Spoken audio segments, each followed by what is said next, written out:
कहानी सत्य में जयते। कहानीकार श्री मिश्रीलाल पवार। वाचन कविता पवार। प्रस्तुति श्री मनीष सोलंकी की। कहानी सत्य में जयते। तो सुने कहानी सत्य में जयते।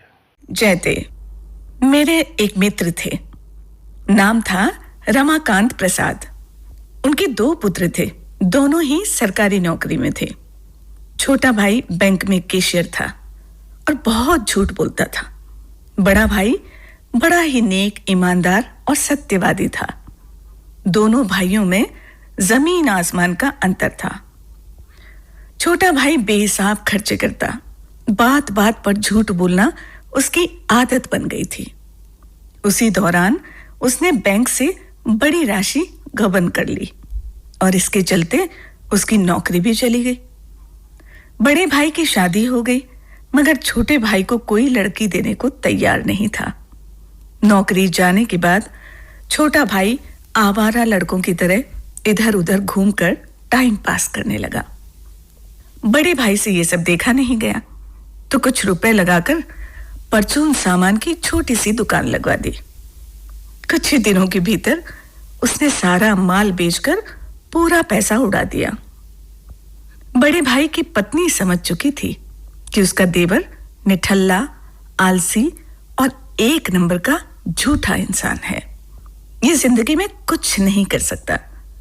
मगर वो दोनों भाइयों के बीच कभी कुछ नहीं बोली। परचून की दुकान नहीं रही तो छोटा फिर इधर उधर घूमने लगा। बड़ा भाई हर समय उसकी चिंता में रहता। एक दिन अपने मित्र से कह सुनकर एक फैक्ट्री में उसकी नौकरी लगवा दी। यहां पर वो सीधे रास्ते चलता रहा।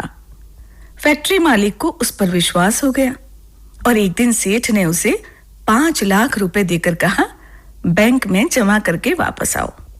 वो रुपए लेकर बैंक के लिए निकल गया, मगर वापस नहीं लौटा। पता चला कि उसने बैंक में रुपए जमा करवाए ही नहीं। 2 दिन बाद भी वो लौटा नहीं तो सेठ ने बड़े भाई से कहा कि वो आज इंतजार करेगा, कल पुलिस थाने में रिपोर्ट दर्ज करवानी होगी। बड़ा भाई चिंता में डूब गया। अब क्या करूं? तब उसकी पत्नी ने अपने गहने ला कर दिए और कहा, मेरे गहने बेच दो, इससे 5 लाख रुपए तो मिल ही जाएंगे। सेठ को रुपए देकर मामला रफा दफा कर लो। पुलिस में मामला दर्ज हुआ तो घर की बदनामी होगी। बड़े भाई ने अपनी पत्नी के गहने बेचकर फैक्ट्री के मालिक का हिसाब चुकता कर दिया। इस तरह उसने अपने छोटे भाई को जेल जाने से बचा लिया। 2 साल तक तो पता ही नहीं चला कि छोटा भाई कहां है और किस हाल में है। एक दिन सुबह के समय बड़ा भाई और उसकी पत्नी चाय पी रहे थे। दरवाजे की घंटी बजी। पत्नी ने उठकर दरवाजा खोला, देखकर दंग रह गई। सामने देवर खड़ा था। भिखारियों जैसी हालत थी। कपड़े इतने गंदे जैसे 6 माह से नहाया धोया नहीं हो। उसने दरवाजे पर खड़े खड़े ही अपने पति को आवाज दी। बड़ा भाई दरवाजे पर आया तो छोटे को देखकर हैरान रह गया। भाई को देखते ही बोला, अरे तुमने अपने ये क्या हाल बना रखा है? कहां था अब तक? सेठ का रुपया लेकर कहां चला गया था? छोटे भाई ने कहा, भाई गलती हो गई। सेठ का रुपया लेकर मैं दिल्ली चला गया था और वहां मौज मस्ती में सारे रुपए खत्म हो गए और अब पिछले 4 दिन से खाना तक नहीं खाया। अब भी अभी ट्रेन से आ रहा हूं। मुझे माफ कर दो। अब कभी ऐसी गलती नहीं करूंगा। इस पर बड़े भाई को दया आ गई और उन्होंने कहा, आ तू अंदर आ।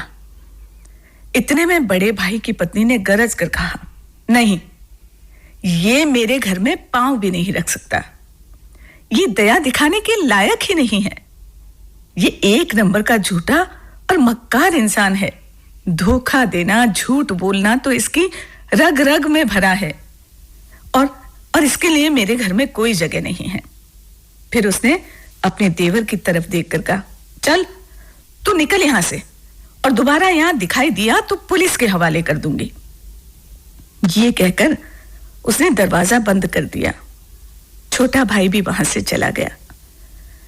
दूसरे दिन सुबह के समय किसी ने फिर दरवाजा खटखटाया। बड़े भाई ने अपनी पत्नी से कहा, लगता है वही वापस आया है। मैं दरवाजा खोलता हूं, आज मत डांटना, हम उसे एक अवसर और देना चाहते हैं और देना भी चाहिए।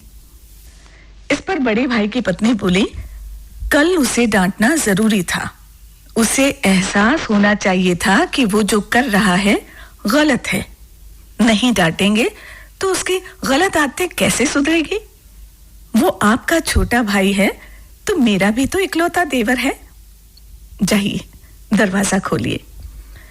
बड़े भाई ने दरवाजा खोला तो देखा सामने 2 पुलिस वाले खड़े थे। उसने हैरान होकर पूछा, हाँ कहिए, क्या बात है? एक पुलिस वाले ने कहा, आपका नाम श्रीधर प्रसाद है क्या? बड़े भाई ने कहा, हाँ, मगर बात क्या है? इस पर पुलिस वाले ने कहा, आप घबराइए मत। दरअसल रेलवे स्टेशन के पास एक होटल में एक युवक की लाश मिली है। एक आदमी ने होटल के कमरे में फंदा लगाकर आत्महत्या कर ली। उसकी अब तक कोई पहचान नहीं हुई है। हमें शक है कि वो आपका भाई हो सकता है। फिर भी अस्पताल की मोर्चरी में जाकर आप देख आए। यूं कहकर पुलिस वाले चले गए। बड़े भाई ने अपनी पत्नी को बात बताई। वह थर-थर कांपने लगी। फिर हिम्मत कर दोनों अस्पताल पहुंचे। वहां मोर्चरी में शव देखकर दोनों रो पड़े। वो शव छोटे भाई का ही था। पुलिस ने अपनी कार्रवाई कर शव बड़े भाई को सौंप दिया। बाद में परिजनों के सहयोग से शव का अंतिम संस्कार कर दिया गया। 4 दिन बाद बड़े भाई के घर एक सिपाही आया और बोला, बड़े साहब ने बयान के लिए आप दोनों को पुलिस कंट्रोल रूम में बुलाया है। इतना सुनते ही घर में जैसे खलबली मच गई। उस समय घर परिवार वालों से खचाखच भरा हुआ था।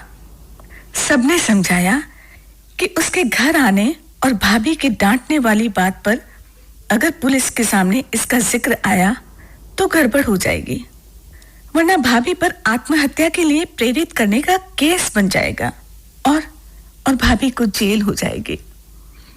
दोनों पति पत्नी को घबराहट होने लगी और पता नहीं क्या होगा। इतने में ही पत्नी ने कहा, आप एक बार अपने अंकल जी से बात करिए ना, वो क्या सलाह देते हैं। बड़े भाई ने मुझे फोन लगाया और पूरी बात बताते हुए कहा, जल्दी से मेरे घर चले आइए। मैं तुरंत उसके घर पहुंचा। मेहमानों से घर भरा हुआ था। मैंने पूछा, हाँ बोलो, क्या बात है?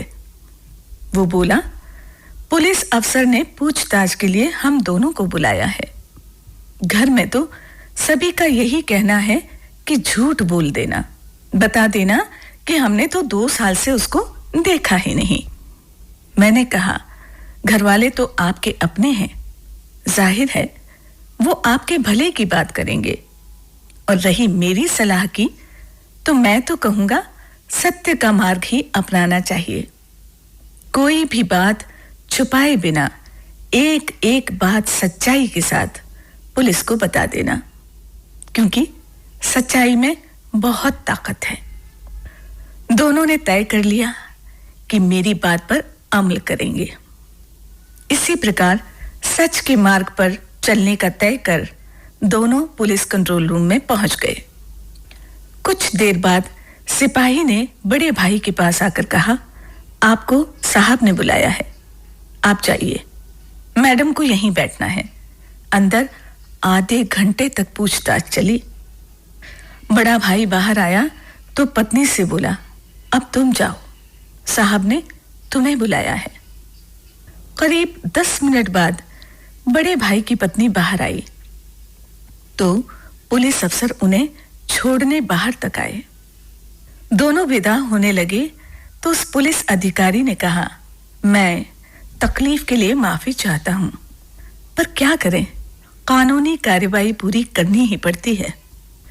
वैसे आपके घर के पास लगे सीसीटीवी फुटेज को हमने देखा है, उसमें भी अपने देवर को डांटते दिखाई दे रही हैं।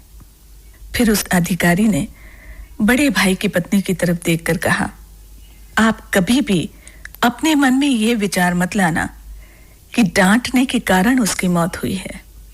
मेरा बेटा या भाई अगर वो भी गलती करता तो मैं भी उसे डांटता हूं। दोनों पति पत्नी पुलिस कंट्रोल रूम से बाहर आए तो जैसे सिर का सारा बोझ उतर चुका था।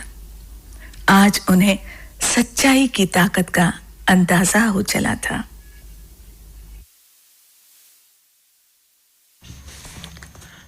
दोस्तों, अभी आप सुन रहे थे कहानी सत्यमेव जयते। कहानीकार मिश्रीलाल पंवार, वाचन कविता पंवार का, संपादन राजेश लामरोड और प्रस्तुति मनीष सोलंकी की थी। आइए एक छोटे से कमर्शियल